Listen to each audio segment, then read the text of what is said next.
এ রব্বে করিম, কিয়ামতের কঠিন ময়দানে আমাদেরকে তুমি গুনাহগার বলে ডাক দিও না।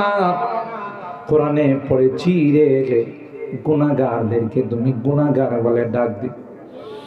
আর বলবে ওয়ামতাজুল ইয়াউমা আইয়ুহাল মুজরিমুন, এ পাপিষ্ঠের দলেরা আমার নেককার বান্দাদের থেকে আলাদা হয়ে যা। ওই দিন যদি আমাদেরকে তুমি গুনাহগার বলে ডাক দাও, কার কাছে যাব? কে আমাদেরকে মাফ করবে?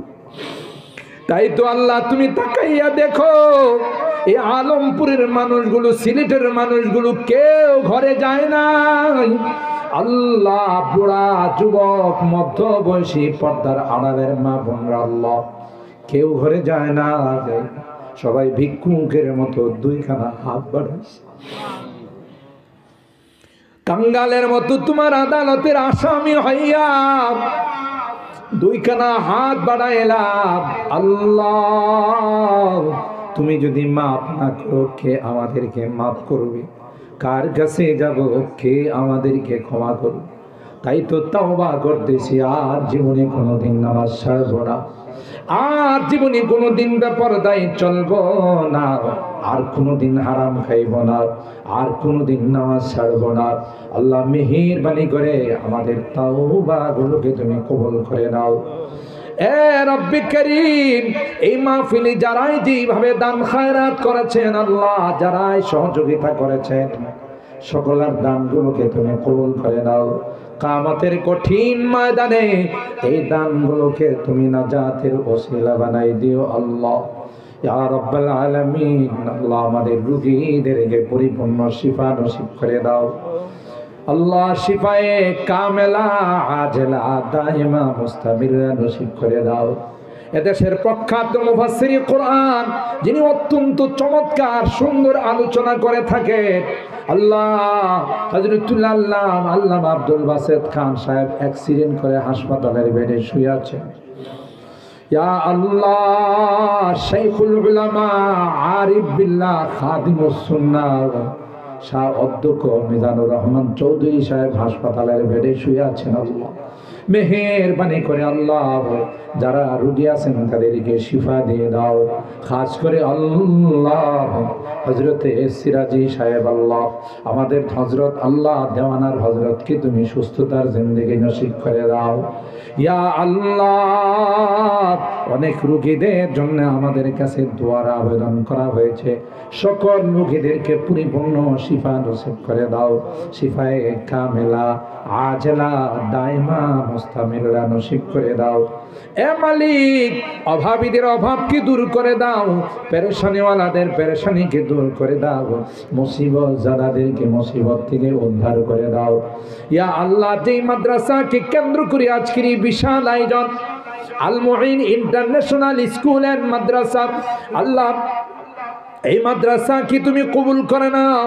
মাদ্রাসার যত জরুরত আছে গায়বে খাজানার থেকে পূরণ করে দাও। খাস করে আল্লাহ, তোমার খাজানাতে তো কোনো কিছুর অভাব নাই।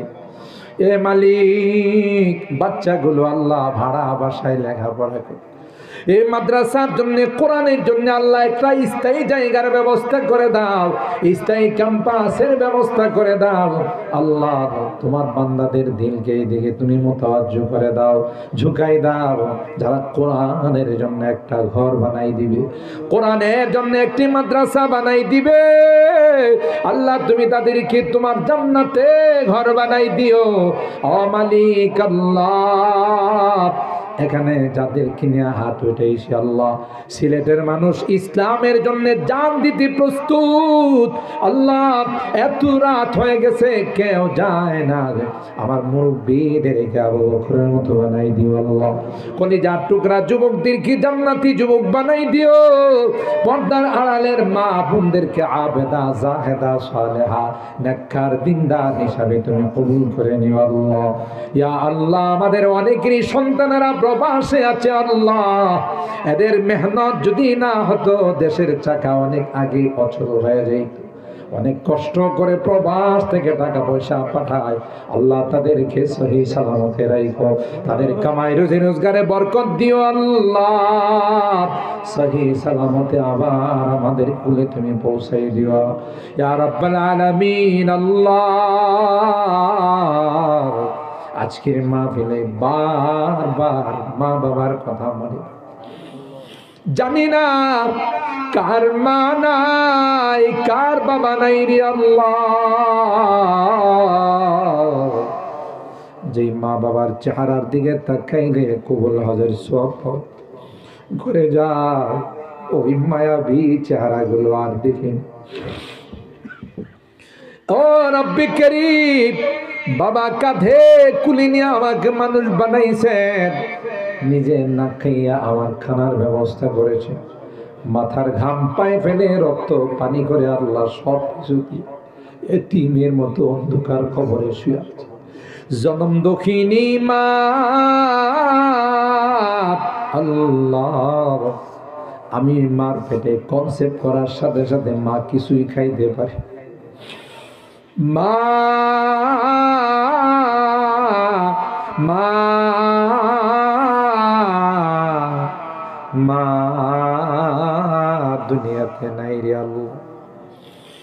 প্রসব ব্যথা যখন মা শুরু হয়ে গেছে, মা সবার কাছ থেকে বিদায় নেয় রে,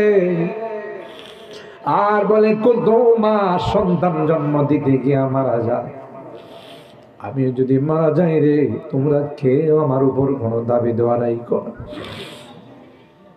কলস কি কলস রক্ত প্রবাহিত করে মাকে বেহুশ করি আল্লাহ আমাকে দুনিয়ার চেহারাটা দেখাইছে। 2টা বছর মাকে ঘুমাইতে দেয় না যায়, ক্ষুধা লাগছে কান্না করেছি, মা কাঁচা ঘুমটা ভাঙ্গা আমাকে খাওয়াইছে।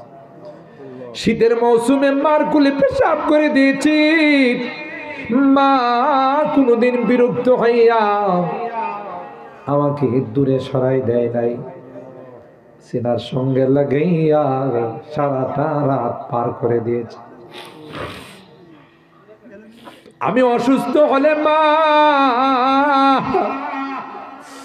আমার মাথার আমার শিউরে বসে আমার গায়ে তেল মালিশ করছে। মার কুলটা ছিল আমার প্রাথমিক মেডিকেল। আল্লাহ, মা আমার জন্য সারা রাত ঘুমায় নাই। আল্লাহ আল্লাহ, মা বাড়ির থেকে বিদায় নিলে দরদ মাখা কথাগুলো দেয়া বিদায়, বারবার আমাকে বলছে তোমার কর্মস্থলে যাইয়া আমাকে জানাইও, তোমার খবর না পাওয়া পর্যন্ত আমার মুখে খানা যায় না। আল্লাহ, দরদ মাখা কথাগুলো দিয়ে আমাকে বিদায় জানায়, আর মা আমার জন্য কাঁদতে থাকে। শাড়ির আঁচলটা দিয়া চোখের পানিগুলো মুছে ঘরে যায় না, যত দূর দেখা যায় আমার দিকে তাকাই থাকে। আমি বাড়িতে ফিরতে যদি দেরি হয়েছে, ডাক দিতে দেরি হয়, মা দরওয়াজা খুলতে দেরি হয় না, এ মা এত রাত হয়ে গেল তুমি ঘুমাও নাই। মা ডাক দিয়া কই আয়া, দুনিয়ার সবার চোখে ঘুম আসলো, আমার চোখে ঘুম আসে। আমি যে তোর জনম দুঃখিনী মা, আমি তো তাসবিহটা হাতে নিয়ে তোর জন্য দোয়া করতেছিলাম। আল্লাহ, আমার কলেজার টুকরা মানিকটাকে তুমি ঘরে সহি সালামতে পৌঁছে আয় আয় আয়, ফ্রেশ হইয়া খাবার দাবার গ্রহণ কর।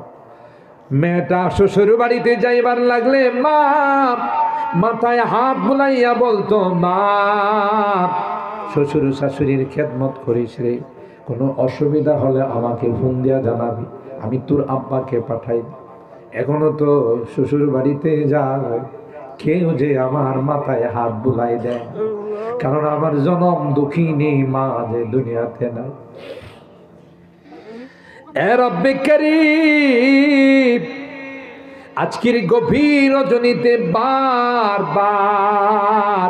মা বাবার কথা মনে পড়তেছে, মা বাবার চেহারাগুলো চোখের সামনে ভাসতেছে। তাই তোমার কাছে ফরিয়াদ, গুনার কারণে যদি আমাদের মা বাবা তোমার জাহান্নামের আসামি হয়ে থাকে, আমরা গভীর রজনীতে তোমার কাছে মাফ চাই, ক্ষমা চাই। আল্লাহ আমাদের মা বাবাকে মাফ করে দিও, আমাদের মা বাবাকে ক্ষমা করে দিও। আল্লাহ তাদের কবরগুলো জান্নাতের বাগান বানাই দিও। যাদের মা বাবা বেঁচে আছেন আল্লাহ তাদের হায়াতে বরকত দিও। ও মালিক, খেদমত করে জান্নাত হাসিল করার তৌফিক নসিব করে দিও। আমাদের সন্তানদেরকে নেককার সন্তান বানাই দিও আল্লাহ। জানি না কার জীবনের শেষ মোনাজাতে হাত উঠে, হতে পারে আমার জীবনের শেষ মোনাজাতে হাত উঠেছি আল্লাহ। কে জানে রে আগামী মাহফিল আমার ভাগ্যে জুটবে কিনা, নাকি এর আগে মসজিদের মাইকে আমার নামটা ঘোষণা হয়ে যাবে, মসজিদের পালকিটা আমার ঘরের সামনে দাঁড়িয়ে যাবে। দুনিয়ার মানুষ আমাকে গোসল করাইয়া আতর গোলাপ দিয়া সাজাইয়া আমাকে নিয়ে ও জানা ও চেনা দেশের দিকে রওনা দিবে।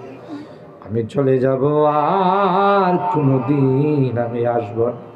আমার সন্তানদের আত্মচিৎকারে আকাশ বাতাস ভারী হয়ে যাবে।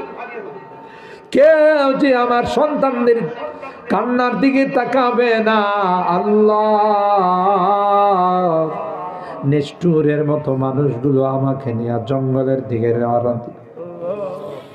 হে মালিক, জানি না কার জীবনের শেষ মোনাজাতে হাত উঠেছে। যেদিন মসজিদের মাইকে আমার নামটা ঘোষণা হয়ে যাবে আল্লাহ, ওই মুহূর্তটা আসার পূর্বে নেককার বানাই দিও, কলমাওয়ালা বানাই দিও, তওবা করে দুনিয়া থেকে যাওয়ার তৌফিক নসিব করে দিও।